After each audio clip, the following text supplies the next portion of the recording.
Hello दोस्तों, कैसे हैं आप सब। तो आज के इस वीडियो में आप लोगों का स्वागत है। और एसएससी की ये पीवाईक्यू सीरीज चल रही है, जहां पर हम 2024 में जो पूरी की पूरी 36 की 36 शिफ्ट आई थी ना, उसके हम सभी की सभी जीएस के एमसीक्यूज जो पीवाईक्यू हैं वो कर रहे हैं। और ये अगला लेक्चर है। इसमें ऑलरेडी 4 या 5 क्लासेस हो चुकी हैं और अगली क्लास अब हम करने वाले हैं इसमें। तो एसएससी में भी अब जीएस में अब आप लोगों को किंग बनने से कोई नहीं रोक सकता। चलिए शुरू करते हैं। देखो, पहला क्वेश्चन पूछा गया था। देखो, ये है जो है ना, वो आप लोग यहाँ पर ऊपर देख सकते हैं। मैं आप लोगों को पेन कलर चेंज करके दिखा दूं। देखो, ये 10 तारीख को और 4 बजे वाली शिफ्ट में पूछा गया था। ठीक है, तो आप लोग इससे पहले की वीडियोस आप लोग चैनल पर जाकर देख सकते हैं। पहला क्वेश्चन है कि Rudrasen two of which of the following dynasties married Prabhavati Gupta the daughter of Chandragupta two of the Gupta dynasty. तो आपको ये बताना है कि रुद्रसेन टू जो थे वो किस डायनेस्टी के थे। तो ये देखो, ये वाकाटक थे। देखो, ये क्या था, जैसे गुप्ता डायनेस्टी जो थे ना, वो नॉर्थ इंडिया के आसपास जो बिहार का रीजन है यहाँ से शुरू होके, मैं आपको मैप में दिखाता हूँ। ये देखो, ये जो गुप्ता डायनेस्टी का रूल था ना, ये पूरा का पूरा ये ऊपर तक्षशिला, गांधार, सिंध वगैरह, ये पूरा यहाँ से यहाँ तक, ये पूरा जो है ना, ये गुप्ता डायनेस्टी का रूलर था। ठीक है, और वाकाटक जो था ना, वो नीचे था। तो देखो, ये उस समय के जो शादी वगैरह जो हुआ करती थी ना, इस तरीके जो हुआ करती थी चीजें, वो एक तरीके से कह सकते हो कि आप मतलब रिलेशन से ज्यादा पॉलिटिकल रिलेशन बनाने के लिए की जाती थी। ठीक है, पॉलिटिकल रिलेशन बनाने के लिए किया जाती थी। देखो, जैसे कि वाकाटक वंश के वालों को ऊपर की तरफ अपना जो राज्य है ना वो स्थापित करना है, तो उसके लिए इन्होंने शादी कर ली इनकी बेटी से। ठीक है ना, और इनको नीचे की तरफ अपना राज्य एक्सपेंड करना है, तो इन्होंने अपनी बेटी की शादी कर दी इससे। तो सिंपल सी वही चीज है कि अब ये दोनों जो है ना, वो एक ही राज्य हो गए कुल मिलाकर। तो पहले की जो शादी ब्याह थे ना, वो इस तरीके से कुछ ज्यादा हुआ करते थे कि मतलब बहुत ज्यादा लड़ाई, मतलब देखो, दो ही रास्ते थे उस समय पर। या तो लड़ाई लड़के जीत लो, या फिर शादी करके रिश्ता बना लो कि भाई जो तेरा है वो मेरा है, जो मेरा है वो तेरा है। वो वाली चीज हो जाती है रिश्ते में, होती है ना। तो वो वाली चीज थी। तो ये वाकाटक वंश के थे। ठीक है ना, और ये क्यों शादी की गई थी, ये मैं आप लोगों को समझा दिया। चलो आगे बढ़ते हैं हम लोग। दूसरा क्वेश्चन है कि माधुरी बर्थवाल, ठीक है, a folk singer and Padmashri 2022 awardee belongs to which of the following states. देखो, जितने भी आप लोगों को, ज्यादातर, मैं ये नहीं कह रहा हूँ देखो एक्यूरेट, लेकिन ज्यादातर जैसे बर्थवाल मिले, ठीक है ना, इसके अलावा इस तरीके से जो होते हैं ना, ज्यादातर सरनेम ये उत्तराखंड में यूज किए जाते हैं। ठीक है ना, तो ये आप लोग इस तरीके से याद रख सकते हो कि ये उत्तराखंड के थे। ये वहाँ के जो उत्तराखंड के जो बहुत ही फेमस लोक संगीत है, उसके क्षेत्र में उन्होंने काफी ज्यादा अपना योगदान दिया है, उसको सहेज के रखने में। बहुत सारे जो वहाँ के लोकगीत है वो इन्होंने गाए हैं। और जो एक तरीके से कह सकते हैं ना, कल्चरल हेरिटेज या धरोहर कह सकते हैं, उसको इन्होंने संभाल के रखा है और आगे भी बढ़ाया है। तो उस चीज के लिए इन्हें 2022 में पद्मश्री अवार्ड से नवाजा गया था। ये उत्तराखंड से बिलोंग करती हैं। और देखो, इसके साथ साथ इन्हें 2018 में ना नारी शक्ति अवार्ड भी दिया गया था। नारी शक्ति अवार्ड भी दिया गया था। और इन्हें 2014 में जो उत्तराखंड का हाईएस्ट सिविलियन अवार्ड है, उत्तराखंड का अपना जो हाईएस्ट सिविलियन अवार्ड है, उत्तराखंड रत्न, वो भी दिया गया था इन्हें 2014 में। ठीक है, क्लियर है। चलो, तो देखो, ये है माधुरी बर्थवाल। ठीक है, ये हमारे देश के एक्स प्रेसिडेंट, तो उन्होंने ये अवार्ड इनको दिया था पद्मश्री, उस समय का है ये फोटो। ठीक है, चलो अगला है, विच of the following option is the legislative organ of the union government. Okay, देखो, काफी इंटरेस्टिंग क्वेश्चन है। इसका आंसर होगा पार्लियामेंट। मतलब इसका मतलब ये है कि भारत के जो यूनियन गवर्नमेंट है ना, उसके पास लेजिस्लेटिव ऑर्गन, यानी कि एक तरीके से कह सकते हो कि जो कानून बनाने की शक्ति है ना, वो कहाँ से मिलती है उसे। तो वो पार्लियामेंट से मिलती है। अब पार्लियामेंट में कौन कौन होता है, तो देखो, पार्लियामेंट में होता है लोकसभा, राज्यसभा, ठीक है, और प्रेसिडेंट। इन तीनों से मिलकर बनती है पार्लियामेंट। क्योंकि देखो, सिंपल सी बात है, कोई भी बिल जो है ना, वो लोकसभा में आ सकता है, राज्यसभा में आ सकता है, लेकिन जब तक प्रेसिडेंट उसे साइन नहीं करते, वो बिल जब तक कानून नहीं बन सकता है। क्लियर है आप लोगों को। जुडिशरी की अगर मैं यहाँ पर बात करूँ, तो देखो, जुडिशरी हमारे देश में अपने आप में इंडिपेंडेंट बॉडी है। मतलब उसे किसी भी तरीके के दबाव का सामना नहीं करना है, वो अपनी कार्य प्रणाली के लिए स्वतंत्र है।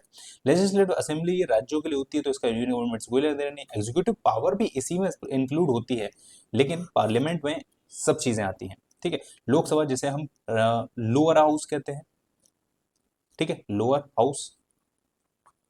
ठीक है ना, इसका 5 साल का टेन्योर होता है, और 5 साल के बाद सभी को, मतलब एक तरीके से 5 साल के बाद, 5 साल के बाद लोकसभा जो डिसॉल्व हो जाती है। ओके, और राज्यसभा का कोई भी, मतलब राज्यसभा जो है ना, वो अपर हाउस कहा जाता है। ये कभी भी डिसॉल्व नहीं होती है। इसके जो मेंबर्स हैं, उनका कार्यकाल 6 साल का होता है, और 1/3 साल में, मतलब हर 2 साल में इनके जो, मतलब जो मेंबर्स हैं, उनको उनका चुनाव होता है, रिप्लेस किया जाता है। ठीक है, ये अपर हाउस होता है, ये कभी भी डिसॉल्व यानी कि भंग नहीं होता। और प्रेसिडेंट का जो कार्यकाल है वो 5 साल का ही रहता है हमारे देश में। क्लियर है आप लोगों को। कोई डाउट हो तो आप लोग नीचे कमेंट करके पूछ सकते हैं। चलो अगला पूछा गया है विच of the following element is a metalloid. अब देखो मेटलॉइड क्या चीज होती है, कई सारे लोग शायद नहीं समझ पाएंगे। देखो वो होता है उपधातु। देखो एक चीज होती है धातु, एक होता है अधातु। अच्छा ये इंग्लिश वाले नहीं समझ पाए तो देखो ये होता है मेटल और ये होता है नॉन मेटल। ठीक है, हमें बताना है कि इसमें से कौन सा उपधातु है। देखो जो धातु की मतलब मेटल की भी थोड़ी सी प्रॉपर्टीज रखता है और जो नॉन मेटल की भी थोड़ी प्रॉपर्टीज रखता है, तो उसको बोलते हैं हम मेटलॉइड। देखो आयरन की अगर मैं बात करता हूं तो आयरन एक मेटल है। एग्जाम्पल के लिए अगर जैसे मान लो मैं एक आयरन की स्टिक लेता हूँ ऐसे करके, ठीक है ना, अब मैं यहाँ से इसमें करंट डालता हूँ, मतलब करंट के लिए तार चलाता हूँ करंट का, तो आप यहाँ से अगर इसको पकड़ोगे तो क्या यहाँ से करंट पास होकर यहाँ तक नहीं आएगा? बिल्कुल आएगा, बिल्कुल आएगा ना। आप लोग रियल लाइफ एग्जांपल समझ सकते हो। ठीक है, अब उसी तरीके से ठीक है, तो इसीलिए ये तो मेटलॉइड है नहीं। ऑक्सीजन क्या है? ऑक्सीजन एक नॉन मेटल है। ठीक है ना, ऑक्सीजन एक नॉन मेटल है।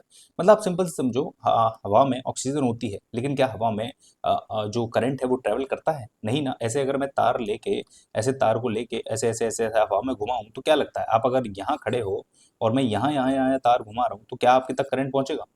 आप लोग खुद सोच के देखो, नहीं पहुंचेगा ना। तो सिंपल सी चीज है, तो ये भी नहीं होगा ऑप्शन। सोडियम ये भी एक मेटल होता है, इसमें अगर मैं करंट डालूंगा तो करंट पास हो जाएगा। ठीक है, सिलिकॉन एक ऐसे मतलब चीज है, मतलब एक तत्व है जो कि मतलब जो मेटल के भी मतलब रखता है प्रॉपर्टीज और नॉन मेटल की भी रखता है, तो इसीलिए इसे मेटोलाइट बोला जाता है। क्लियर है? अच्छा देखो ये जो होता है ना, क्या क्या बोलते हैं इसे, जो मेटोलाइट जो होते हैं ना, ठीक है, जो इसको क्या है इसका नाम, सिलिकॉन। सिलिकॉन जो है ना, सिलिकॉन देखो सिलिकॉन जो है ना, ये एक तरीके से शाइनी होता है काफी ज्यादा, मतलब शाइनी मतलब चमकीला सा होता है थोड़ा सा। ठीक है ना, चमकीला सा होता है, शाइनी होता है। इसी के साथ जब इसमें मैं इलेक्ट्रिसिटी पास करते हैं ना, तो उस इलेक्ट्रिसिटी को जो पास होने देता है, बहुत अच्छी तरीके से नहीं लेकिन हाँ होने देता है। ये मतलब एक तरीके से ऐसे ऐसे नहीं कह सकते कि इलेक्ट्रिसिटी का अच्छा कंडक्टर है, नहीं। ये मतलब मतलब जा भी सकते हैं और मतलब एक तरीके से अच्छा कंडक्टर है, लेकिन इतना भी अच्छा नहीं है कि जिसको इसको हम मेटल बोलते हैं। ये एक तरीके से सेमी कंडक्टर कहा जाता है। सेमी मतलब होता है कि थोड़ा थोड़ा, ठीक है ना, नॉट फुल्ली बट थोड़ा थोड़ा, इसलिए इसे सेमी कंडक्टर कहा जाता है। और आप लोगों ने देखा होगा कि सेमी कंडक्टर बनाने में ही सिलिकॉन का सबसे ज्यादा प्रयोग किया जाता है, सिलिकॉन का। ठीक है ना, क्लियर? ठीक है, चलो आगे बढ़ते हैं हम लोग। देखो which country has the Republic feature of the Indian constitution has borrowed from. Bharat ने जो रिपब्लिक है ना, भारत के पास रिपब्लिक ऑफ इंडिया, ये किस कॉन्स्टिट्यूशन से लिया गया है? तो ये फ्रेंच कॉन्स्टिट्यूशन से लिया गया। अब देखो यहाँ पर एक लिस्ट में दे दी है कि कौन सी चीज कहाँ से लिखी है, जैसे कि federal schemes, office of governor, judiciary, public services commission, emergency का प्रोविजन, ये सब चीजें गवर्नमेंट ऑफ इंडिया एक्ट 1935 से ली गई हैं। ठीक है, ब्रिटिश कॉन्स्टिट्यूशन से parliament government, rule of law, legislative procedure, single citizenship, cabinet का सिस्टम, प्रोग्रेसिव रिट्स, ठीक है ना, और पार्लियामेंट प्रिविलेज एंड बाइसरमाइल्स। ठीक है, यूएस से हमने लिया fundamental rights, independence of judiciary, ये सारी चीजें हैं। आयरिश से हमने लिया है देखो डीपीएसपी। ठीक है, इसके अलावा लिया हमने nomination of Rajya Sabha, method of election of president. Canada से हमने लिया है काफी सारी चीजें, देखो ये सारी चीजें। अच्छा यहाँ हम जब आते हैं ना कि ये हमने लिया है फ्रेंच से, ये रहा फ्रेंच। ठीक है, Republic and the idea of liberty, equality and fraternity in the preamble, जो बाद में जुड़ी गई है ना, वो चीज भी हमने यहीं से ली। तो इसे पॉज करके आप लोग इसे पढ़ सकते हैं, अच्छी तरीके से याद कर सकते हैं, या अपने यहाँ जहाँ भी आप लोग पढ़ाई करते हैं ना, इसको एक प्रिंट आउट निकाल के दीवार पर चिपका कर भी आप लोग पढ़ते रहिए। और कई बार अगर आप नोट्स बनाएंगे तो आप लोगों को ये चीजें क्लियर हो जाएंगी। क्लियर? चलो आगे बढ़ते हैं। Which of the following states has declared a social security scheme for registered newspaper hawkers in the state of 2021 considering the losses they faced during the pandemic and they are the part of the unorganised sector. देखो इस question के लिए मैं simply आप लोगों से कहूंगा, ये क्वेश्चन आप लोगों को छोड़ने वाला है। अब देखो मैंने आप लोगों से कई बार कहा है क्लासेस में कि देखो 25 के 25 क्वेश्चन आप लोगों को कभी नहीं करने होते हैं जीके के, और ना ही आप कर पाओगे। सिंपल सी बात है कि देखो 2024 का ये पेपर है और 2021 का एक करंट अफेयर आप लोगों से पूछा गया, उस समय का ये करंट अफेयर है, और वो भी एक स्टेट से रिलेटेड। अब आप कितनी स्टेट से रखोगे? देखो 2020 में जब कोविड आया था तो उसके बाद बहुत सारे राज्यों ने ना बहुत सारी स्कीमें चलाई थी, अब आप किस किस को याद रखोगे? और अगर जैसे अभी आया हो, अभी हो सकता है, तो आप लोग समझ सकते हो कि हाँ हो सकता है कि ये पूछ लिया जाए, लेकिन बहुत पुराना है तो ये इसका कोई भी सेंस नहीं बनता है पूछने का।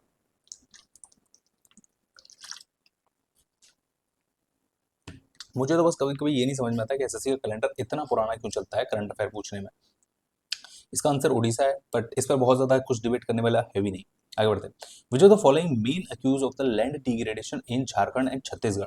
यहाँ पर ये कह रहा है कि झारखंड और छत्तीसगढ़ में जो लैंड डिग्रेडेशन हो रहा है। इसका मतलब ये है कि भूमि का उपजाऊपन जो कम हो रहा है, कि मतलब वहाँ की जो मिट्टी है ना वो बंजर होती जा रही है, लैंड जो है वो बैरन होता जा रहा है। उसका कारण क्या है? तो देखो उसका जो कारण है ना वो है डिफॉरेस्टेशन ड्यू टू माइनिंग। अब देखो, अगर आप लोग सॉरी इसमें मैप नहीं है, देखो अगर मैं आप लोगों को झारखंड और छत्तीसगढ़ का एरिया जो बताऊं ना, ये बोला जाता है छोटा नागपुर का पठार, ठीक है ना, छोटा नागपुर का पठार। और यहाँ पर क्या है ना, बहुत ज्यादा रिसोर्सेज हैं, जैसे कि बॉक्साइड है, कोयला है, आयरन है, ये बॉक्साइड वगैरह ये काफी सारी मतलब जो मिनरल्स है ना वो यहाँ पर बहुत ज्यादा मात्रा में पाए जाते हैं। जिसके लिए यहाँ पर क्या किया जाता है, बहुत ज्यादा माइनिंग की जाती है, बहुत ज्यादा माइनिंग की जाती है, बहुत सारे जंगल काटे गए हैं, बहुत सारे मतलब मिट्टी को खोद खोद के डाल दिया गया है, वहां पर बहुत सारे गड्ढे कर दिए गए हैं, मतलब नीचे सुरंगें खोदी गई हैं ताकि इन सब चीजों को माइन करके निकाला जा सके। जिसकी वजह से हुआ क्या कि यहाँ पर बड़े पैमाने पर डिफॉरेस्टेशन हुआ, यानी जंगलों को भी काटा गया है। अब देखो अगर आप लोगों ने थोड़ी सी बेसिक सी ज्योग्राफी या थोड़ी सी साइंस पढ़ी होगी ना, तो आप लोगों को पता होगा कि जो पेड़ होते हैं ना, पेड़ वो जड़ों से मिट्टी को जकड़े रहते हैं, जिसकी वजह से होता क्या है कि जो जब बारिश वगैरह आती है ना तो वो मिट्टी में से जो उपजाऊपन है, जो मिनरल्स है, उनको बहा के नहीं ले जा पाते हैं, ठीक है। तो एक तो ये चीज होती है।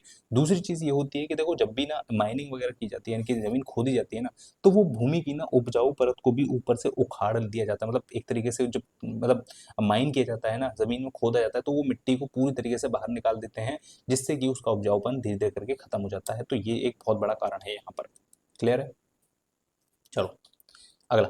The accelerated female literacy program was initiated in the district where the female literacy rate based on the 2001 census was, again ये एक ऐसा क्वेश्चन है जिसको आप लोगों ने पढ़ा होगा तो शायद आप लोग कर पाए, वरना ये तो छोड़ने वाली चीज है, ठीक है, बिलो 30%। अगला है एज 2021। देखो as of 2021 which of the world's largest drainage basin with the area of 70 lakh, कितना है ये, ठीक है 70 लाख, हाँ सही, 70 लाख किलोमीटर स्क्वायर। तो देखो ये है अमेजन का बेसिन। अब देखो बेसिन क्या होता है, तो ये होता है नदी का वो हिस्सा जहां से नदियां फ्लो होती हैं और फिर आगे आगे तरीके से बढ़ती जाती हैं, जो उनकी सहायक जो ट्रिब्यूटरी नदी है ना उसमें। तो ये वो एरिया होता है। अच्छा, यहाँ पर अगर मैं बात करूँ तो अमेजोन का जो बेसिन है ना वो दुनिया का लार्जेस्ट बेसिन है इस समय पर भी, आज की डेट में भी यही है, ठीक है ना। अगर हम बात करें कि दूसरे नंबर पर कौन है, तो दूसरे नंबर पर जो है ना वो कॉन्गो का बेसिन है, ठीक है ना। तीसरे नंबर पर अगर हम बात करें तो तीसरे नंबर पर नाइल का बेसिन है, ठीक है। तो इस तरीके से आप लोगों को 1 2 3 रखना है याद।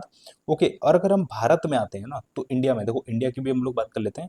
भारत का जो सबसे बड़ा बेसिन है वो है गंगा नदी का बेसिन, जिसकी जो लेंथ है वो लगभग लगभग से 8.61 लाख किलोमीटर स्क्वायर है, ठीक है ना, इंडिया में पहले नंबर पर ये आता है। दूसरे नंबर पर अगर मैं बात करूं भारत में तो वो आता है कृष्णा नदी का, ठीक है ना, नहीं सॉरी गोदावरी का, गोदावरी का, ठीक है ना, गोदावरी का। तीसरे नंबर पे आता है कृष्णा रिवर का बेसिन, ठीक है। तो इस तरीके से आप लोगों को भारत का भी याद रखना है। चलो आगे बढ़ते हैं, अगला क्वेश्चन है national sports university situated in, देखो ये मणिपुर में सिचुएटेड है नेशनल स्पोर्ट्स यूनिवर्सिटी। इसमें बहुत ज्यादा बताने का नहीं है, ये स्टैटिक पॉइंट है आप लोगों को याद रखने का।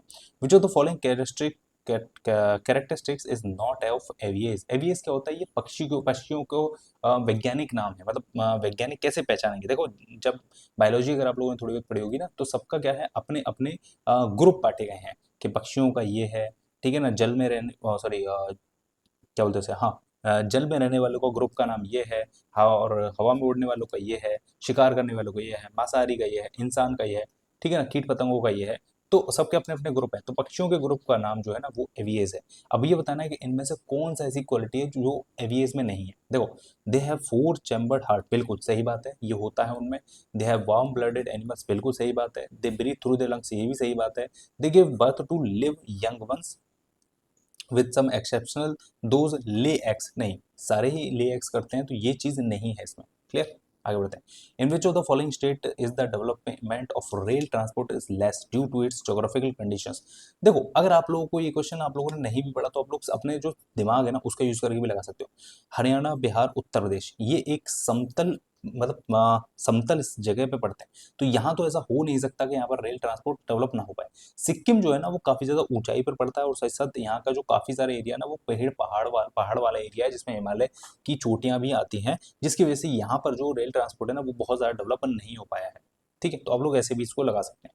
चलो, which of the following books is incorrectly paired in which respective होता। देखो हिंद स्वराज जो है ना वो महात्मा गांधी ने ही लिखी है, ये मैंने आप लोगों को पिछले वीडियो में भी आप लोगों को समझाया था, जिसमें महात्मा गांधी के बारे में पूछा था और उसमें मैंने आप लोगों को महात्मा गांधी से रिलेटेड बहुत सारी बुक्स बताई थी। गीतांजलि के बारे में बात करें तो ये रविन्द्रनाथ टैगोर जी ने ही लिखी है, ये तो आप लोगों को पता ही होगा। Why I am an atheist ये भगत सिंह जी ने लिखी थी। और द डिस्कवरी ऑफ इंडिया ये गलत है, ये सुभाष चंद्र बोस जी ने नहीं बल्कि देखो ये लिखी थी जवाहरलाल नेहरू ने। ठीक है, काफी फेमस बुक है, आप लोगों ने शायद पढ़ी होगी, मतलब नाम तो सुना ही होगा। जो the following was a poet who won Nobel prize of literature in 1913। ये रविन्द्रनाथ टैगोर है, ये भारत के पहले व्यक्ति थे जिन्हें लिटरेचर में नोबेल मिला था। ठीक है, तो ये चीज आप लोगों को याद रखनी है as it is.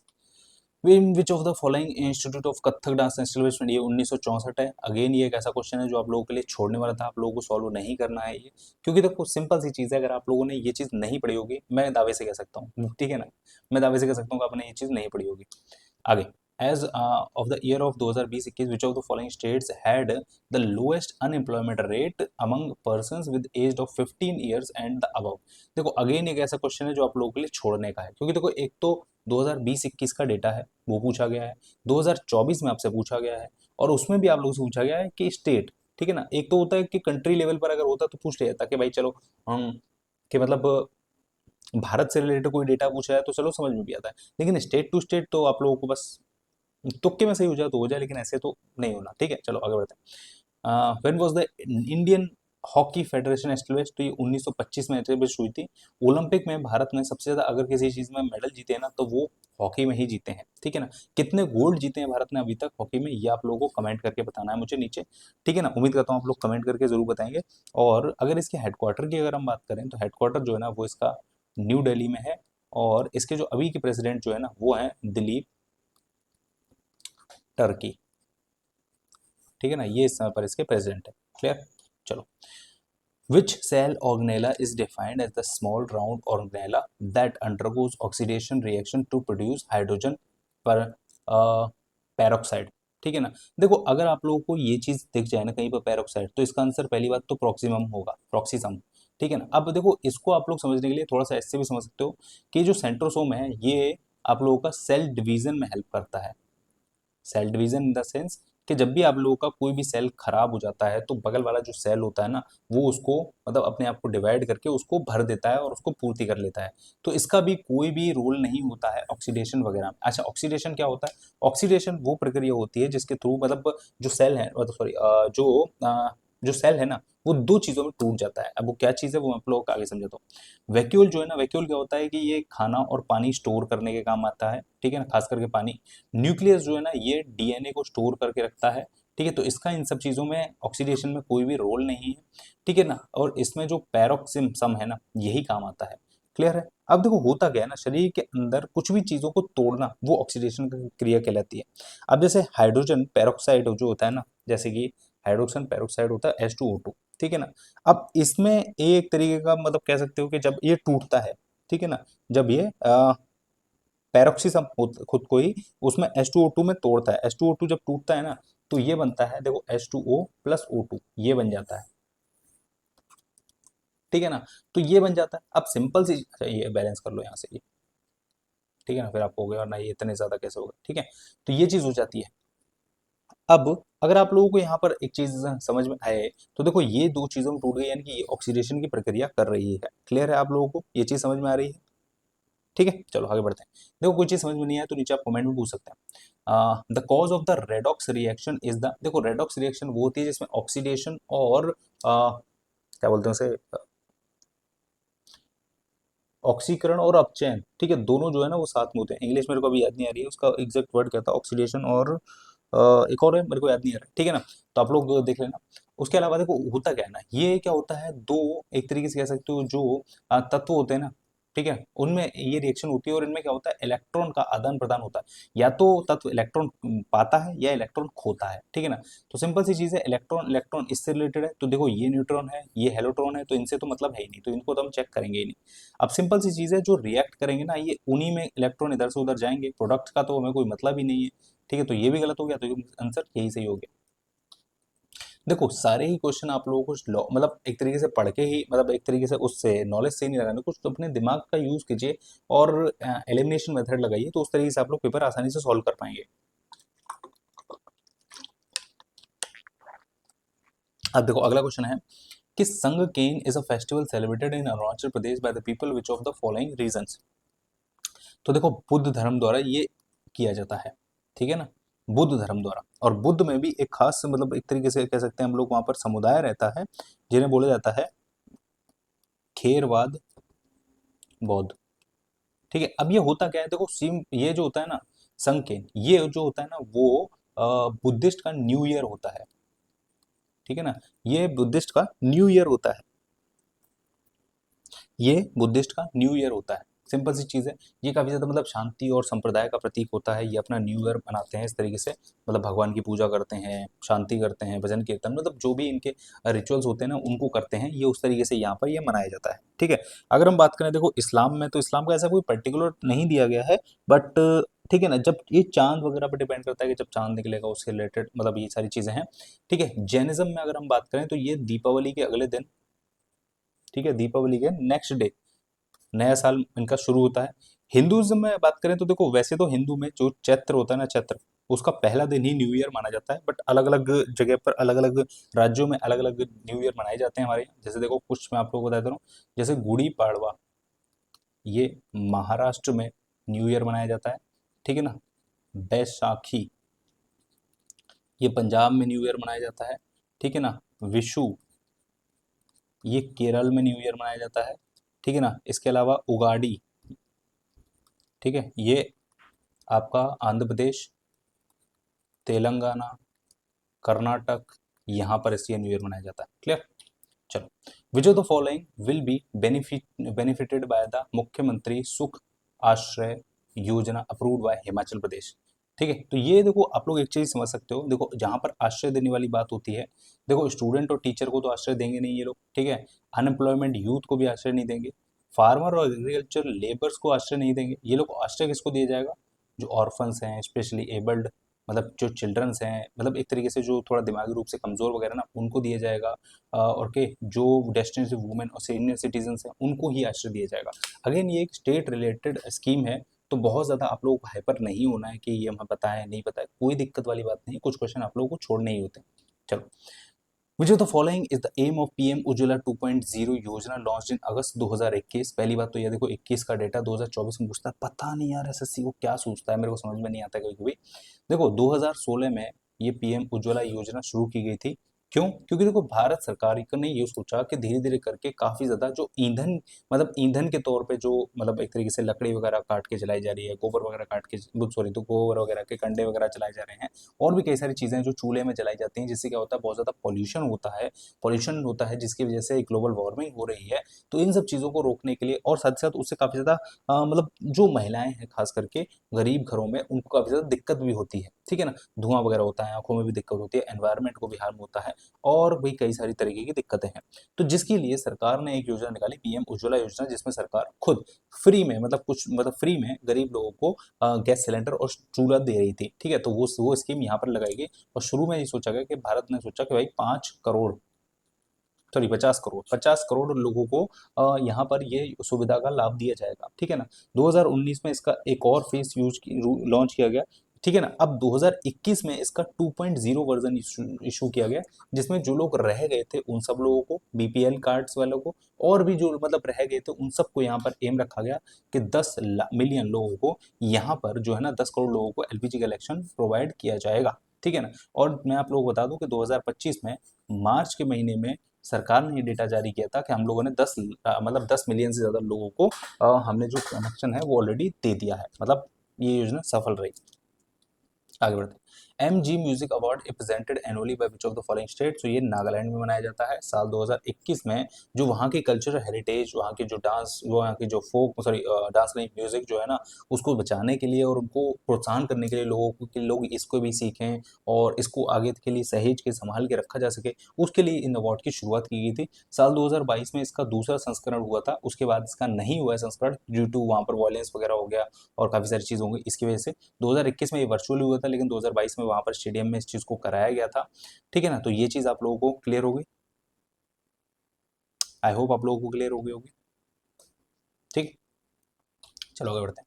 If assets of a bank are greater than liability it will be recorded as a, तो ये नेटवर्थ होगा। देखो सिंपल सी समझो, अगर मान लो मेरे पास 100 रुपए के असेट्स हैं, ठीक है ना, और 40 रुपए मेरी लायबिलिटी है, मतलब लायबिलिटी मतलब मेरे खर्चे हैं, 100 रुपए मैं कमा रहा हूँ, 40 रुपए मेरे खर्चे हैं, तो इसके बाद जो 60 रुपए निकल के आ रही है, ये मेरी नेटवर्थ ही तो हो गई कि भाई मेरे पास इतना पैसा अब शेष बचा है मेरे खाते में, ठीक है ना, ये मेरी नेटवर्थ है, इससे मैं जो चाहे वो कर सकता हूँ। मतलब ये वो पैसा है जिसके बाद मतलब जिसको मेरे को किसी चीज़ के लिए मतलब ये नहीं रखना है कि मेरे पास खर्चे हैं अब इस चीज़ के, 60 रुपए मेरे पास बचे हुए, तो वो मेरी नेटवर्थ है। देखो लायबिलिटीज होती है खर्चे, अब ये जो बचा हुआ है ये मेरे खर्चे तो है नहीं, रिजर्व रिजर्व तो नहीं है मेरा ये, ठीक है ना, असेट्स असेट्स भी नहीं है, ये मेरा एक नेटवर्थ है। क्लियर।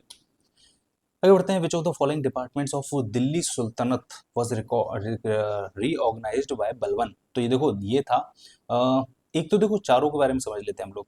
दीवाने इश्तियाक, देखो दीवाने जो इश्तियाक था ना, ये सेना के विभाग से जुड़ा हुआ था, पहली बात तो ये समझना आप लोग, ठीक है ना, ये सेना के विभाग से जुड़ा हुआ था, जहां पर जो हथियार वगैरह खरीदना और जो उनकी मरम्मत और उनके जो एक तरीके से मेंटेनेंस वगैरह है ना, उन सब चीज़ों के बारे में इसमें बात की जाती थी।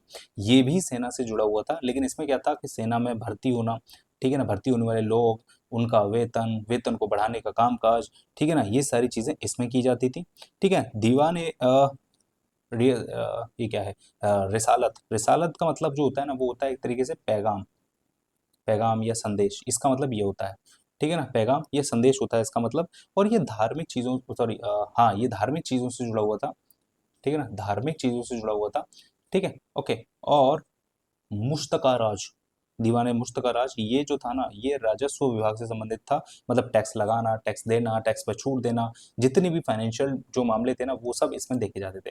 तो दीवाने अर्ज जो था ना, ये जो था ना, ये बलबन ने एक तरीके से कह सकते हो रीऑर्गेनाइज करवाया था। बाकी सब के बारे में वैसे देखो काफी ज्यादा डेटा मौजूद नहीं है कि आखिरकार ये किसने किया था, क्लियरली मैं आप लोगों को बताऊं।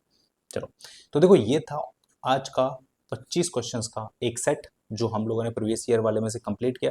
उम्मीद करता हूँ ये आप लोगों को वीडियो पसंद आया होगा और हेल्पफुल लगा होगा। अगर पसंद आया तो वीडियो को लाइक एंड शेयर जरूर करें, चैनल पर नए हैं सब्सक्राइब जरूर करके जाना। Thanks so much for watching, मिलते हैं नेक्स्ट वीडियो में।